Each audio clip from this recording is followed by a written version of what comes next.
বিলাই খামসি দিলে লবণ পরা দিবেন কিভাবে?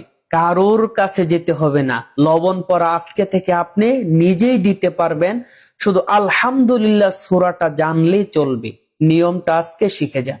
আমাদের অনেকের বাড়িতেই কিন্তু এখন বিড়াল থাকে।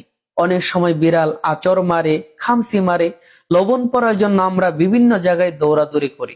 আজকে নিয়মটা শিখে যান। লবণ পরা আপনি নিজেই দিতে পারবেন, নিজের জন্য খাইতেও পারবেন। শুধু আলহামদুলিল্লাহ সূরাটা জানলেই চলবে। আলহামদুলিল্লাহ সূরাটা সহজ একটি সূরা, আমরা সবাই পারি, কিন্তু এই সূরার পাওয়ার মর্যাদা কিন্তু অনেক অনেক বেশি। আলহামদুলিল্লাহ সূরা দিয়ে শুধু বিলাইয়ের খামচি কেন, আরো বড় বড় রোগের চিকিৎসাও সাহাবাই কেরাম করেছেন।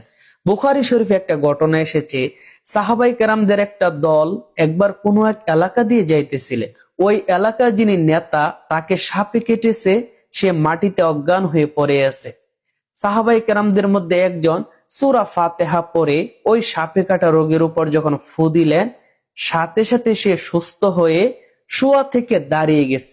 চিন্তা করেন সূরা ফাতিহার কত বেশি পাওয়ার।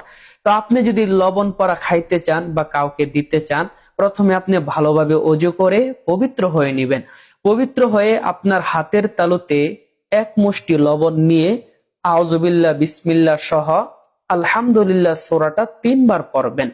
3 বার পড়ার পরে আবার আউযুবিল্লাহ বিসমিল্লাহ সহ সূরাতুল ইখলাস বা কুল হুয়াল্লাহ সূরাটা 3 বার পড়বেন।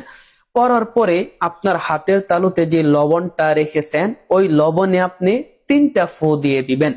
3টা ফু দেওয়ার পরে ইনশাআল্লাহ আর কিছুই করতে হবে না। এই লবণটা যিনি আক্রান্ত তাকে খাওয়িয়ে দিবেন, আল্লাহ তাআলা সুস্থ করে দিবে।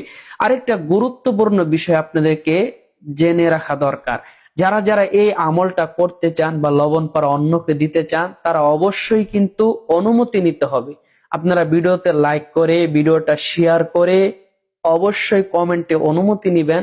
কারণ এই সকল আমল যদি কেউ করতে চায়, যিনি আমলটা বলে দেয় তার অনুমতি প্রয়োজন হয়, আর না হয় ফলাফল পাওয়া যায় না।